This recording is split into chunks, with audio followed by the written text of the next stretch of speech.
While a number of senators spread love and care to displaced residents in Manila and Quezon City, House lawmakers led by Speaker Martin Romualdez handed out food items and cash assistance to some 1,500 luckless San Juan City residents who lost their homes and possessions to raging floodwaters. Likewise, the Speaker joined party list lawmakers to hand out relief and food items in Marikina and Quezon City. Our Melales Moras filed this report. Annabelle's family was unable to save any belongings from yesterday's onslaught of Super Typhoon Karina and southwest monsoon. She said this was by far the most severe disaster they have ever experienced.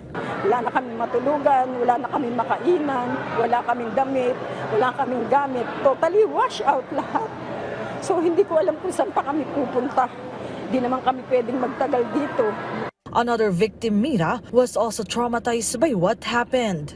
First time namin naka-experience nung rescue kami, nanginginig ako. Parang na-trauma. Walang ganang kumain.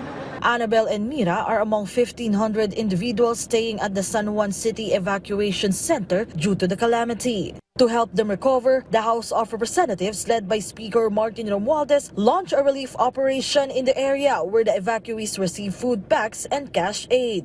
On top of this, an entertainment show was also put on for the people to somehow alleviate the sadness of the moment.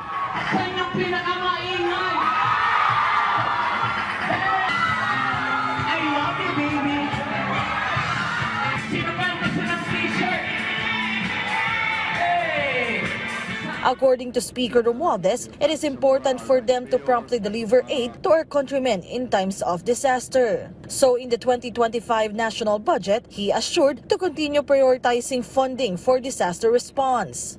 Nandyan talaga. At parati na-update lang natin. Diba? At saka sinabi mo din na kung tamang pagkagastos, kung effective yung nakarang mga na nagawa na-implement at kung kulang, ay doon natin i-repaso yung budget. Apart from San Juan City, the House leadership also delivered aid to some evacuation centers in Quezon City. Yesterday, the House Speaker's office, together with Tingog Party List, also participated in relief efforts in Marikina City. Well, ang gusto namin sabihin sa lahat, ipaalala sa kanila na hindi sila nag-iisa, naramdam natin ang kalagayan nila at ginagawa ho natin lahat na kahit papano ay maibsan ang kanilang pinagdadaanan sa ngayon. Ang quick response natin kahapon ay magtayo ng mga hot meals habang hinahanda natin yung mga relief packs and relief goods. Melales Moras from the National TV Network for a New and Better Philippines.